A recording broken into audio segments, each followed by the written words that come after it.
नौकरों ने जल्दी जल्दी घोड़े की झोल बिछाई और इस पर मिट्टी फैला दी। ये शाही महल के नौकर थे। बादशाह की तरफ से हुक्म मिला था, उन्होंने तामील कर दी। जब वो तामील हुक्म के बाद अपनी जगह से हटे तो इन्हें हुक्म मिला कि मुझे बिस्तर से उठाओ। बिस्तर नरम था, आला दर्जे का था। एक से एक बढ़िया कपड़े के गुलाफ, तकिए और चादरें थी। बादशाह की ख्वाबगाह शाही महल की बहुत ही आरास्ता कमरों में से एक थी। यहाँ से वहाँ तक खुशनुमा मोटे मोटे कालीन बिछे हुए थे और वहीं घोड़े की झोल पर मिट्टी फैला दी गई। जब नौकरों ने अपने बादशाह को बिस्तर से उठा लिया तो इसने हुक्म दिया, अब मुझे मिट्टी पर लिटा दो। अजीब हुक्म था। नौकर चाकर परेशान हो गए। परेशानी इसलिए भी थी कि बादशाह के चेहरे पर गम था। वो कई दिनों से बीमार चला आ रहा था। बीमारी ऐसी थी कि जान लेकर ही जाने वाली थी। हकीम और सयाने जवाब दे चुके थे।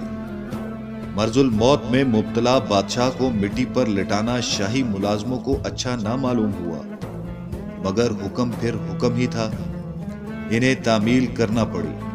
जब इसे मिट्टी पर लिटा दिया गया तो वो लौटने लगा। जुबान से बार बार एक ही फिक्रा निकलता था, ऐ हमेशा रहने वाले बादशाह, इस मरने वाले कमजोर फानी इंसान पर रहम फरमा। अगरचे कि वो भी बादशाह है, मगर तू तो अहकमुल हाकिमीन है, मालिकुल मुल्क है। सारी अजमत और तमाम जलाल तुझी को सजावार है। मुझ पर रहम फरमा। ये अल्लाह से रहम की दरख्वास्त और मग़फ़रत की तमन्ना करने वाला मामूनुर रशीद था। अब्बासी खानदान के बहुत बड़े बादशाहों में से एक। कभी कभी सोचिए कि हम क्या और हमारी हस्ती क्या। एक सांस पर भी हमारा कब्जा नहीं। जो सांस जाना है वो लौटकर आता भी है या नहीं, कुछ मालूम नहीं। मगर आदमी कैसी कैसी हरकतें करता है। झूठ, दगा, फरेब, मकर, चोरी, अमानत में खयानत, रिश्वत खोरी, नाप तोल में कमी, कीमतों में लूट। अल्लाह की नाफरमानी करने वाले ये बंदे आखिर कहाँ जाएंगे। हशाम बिन अब्दुल मालिक भी बादशाह था। इसके मरने का वक्त करीब आया तो इसने देखा बिस्तरे मर्ग के पास बाल बच्चे जमा हैं और रो रहे हैं। बोला, अजीजो, मैंने तो तुम्हारे लिए दुनिया जमा कर दी, तुम क्यों रोते हो? दौलत तो तुम्हारे पास रहेगी। मैं तो वो गुनाह लेकर जा रहा हूं जो दौलत जमा करने में मैंने किए।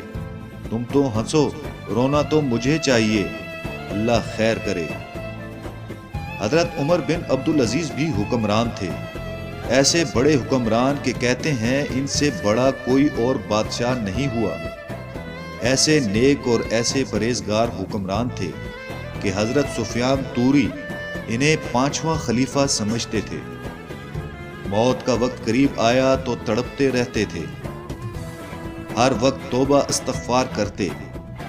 एक बार बोले, ऐ अल्लाह, मैंने गुनाह किए हैं, अगर तू मुआफ कर दे तो ये तेरा एहसान है।